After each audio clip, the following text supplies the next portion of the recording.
up, guys? Welcome back to another video. You may be reading this title thinking there's one of those anti-AEW videos, right? It's complete crap on the product without putting any reasoning behind it.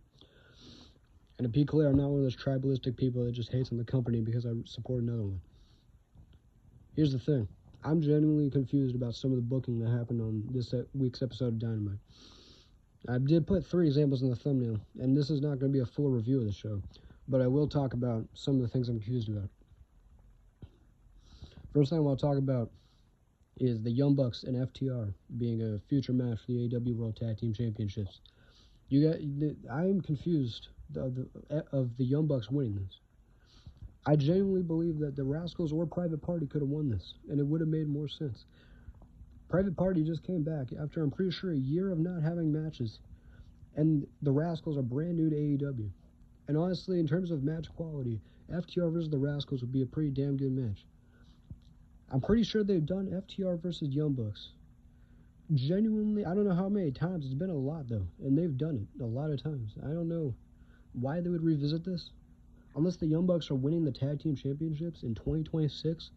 Which I understand people like them. The crowd popped when they came back with their old music. But, like, is anyone trying to see them as Tag Team Champions in 2026? When there's so many other teams, including the Rascals, including Private Party, that could be champions, and it would make way more sense. I don't get that. You know what I'm saying? I don't get it. Are people... I don't know. I don't get the whole deal with that, honestly. Next thing I want to talk about is the Orange Cassidy and Roderick Strong versus Daniel Garcia and, I forgot what his name was. Uriah Connors, I think is the dude's name. Unless I'm tripping on that. It might be. Here's the thing. Not even the heel turn itself, because I'm pretty sure they've been teasing that for the past, I don't know how long, but for some time, of Roderick Strong leaving the conglomeration. But here's the thing. Orange Cassidy won the match. He got turned on, and he still won, which is not normally how that works. They normally have the person get turned on, and then they lose the match. That's kind of how that works. He just straight up beat him. He beat... I understand. I'm pretty sure the other guy got pinned. That wasn't Daniel Garcia, which I think is fair because they're trying to build Daniel Garcia. But I don't get it. That did not make sense to me. Why are they... I don't get it. I understand Orange Cassidy and then Toni Storm. They're trying to build the thing because they did that segment of Mina Shirakawa where she got her hair cut off after the match. But still, I don't know. You could have done something. You could have done that same segment after. And I think it still would have made sense. Of Orange Cassidy kind of being mad about it. And also, where does this leave Roderick Strong? You know what I'm saying? I don't get that. Why is he... What is he going to do? Is he going to be in the international title division? Whatever title divisions they have like 20 titles now. What other mid-card title would they put him in? I don't even know. He'll probably just be doing nothing, honestly. I'm not even trying to sound like a pessimistic person or anything. What are they doing with it? I don't get it. I think him turning heel is a good idea. Him being a single star is good. He's been losing for the past, 2 years. He hasn't done anything. He had the international title. He beat Orange Cassidy for it in that long title reign that Orange Cassidy had where he just beat everybody. What has he done since? He hasn't done much. I don't get it.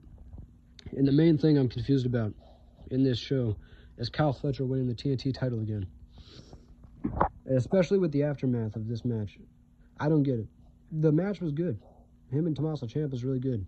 It was a pretty good match. But here's the thing. Why are they doing him, Kyle Fletcher, and Mark Briscoe literally for the 7th time? You damn know Kyle Fletcher ain't losing. Because if they do, they're just going back to square one of Mark Briscoe being the champion. Basically telling the fans that Tommaso Ciampa was a cool thing for a week. That's what this was, in my opinion. You could have had that really good match and still had Tommaso Ciampa retain. I feel like it would have had the same effect. Them doing this in the Game 7, unless Tommaso Ciampa costs Kyle Fletcher, which I don't think they'll do. You know, Mark Briscoe being the TNT champion, I rock with it. I like Kyle Fletcher. I like Tommaso Ciampa. I like all the people involved in this. Why are they... I don't get it. If Tommaso Ciampa genuinely just... Honestly... They might just make him lost in the shuffle. I genuinely believe that. They might do that, which I disagree with.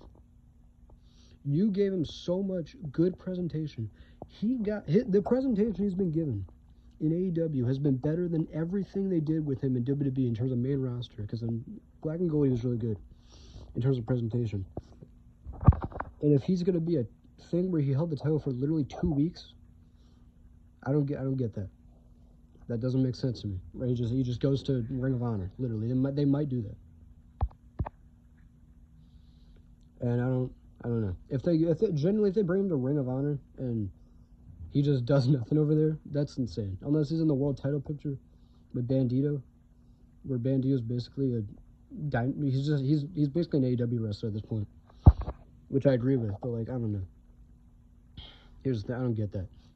Mark Briscoe ain't winning, so I don't get the point of this. They've done 6 matches. There's no hope for anything in terms of Kyle Fletcher versus Mark Briscoe. It's gonna be a ladder match. That's gonna be cool. The match will be really good. That's the thing with this. The match will be really good. It's just I don't get it. Why they're doing this whole thing again. Honestly. In terms of other stuff that happened, like I said, Private Party came back. That was pretty cool. Big fan of Tekla winning the Women's Championship. Big fan of that. But, you know, I'm honestly a fan of her. She's really cool. I like her music and stuff, and I like her Bray Wyatt-esque, like the spider crawl thing she does. I like her moves as well. I'm a fan of her in terms of that. So I like that she's the champion. Yeah. Oh yeah, the Teddy and Swerve promo at the start was pretty cool. Swerve was basically a heel in this segment. That's what I got. That's what I took away from it. Swerve was basically just shitting on Kenny the entire time, and crowd was really booing it. They were still doing the whole like whose house Swerve's house thing, but like he was saying all the stuff about him being like the EVP and stuff. You're using your powers and stuff. You're using your EVP power to get all these opportunities, and I'm gonna burn your house down again. Like, I feel like honestly, if they're gonna do this, make Swerve the heel, because people still like Kenny Omega. People aren't going to really boo Kenny Omega at this point in his career.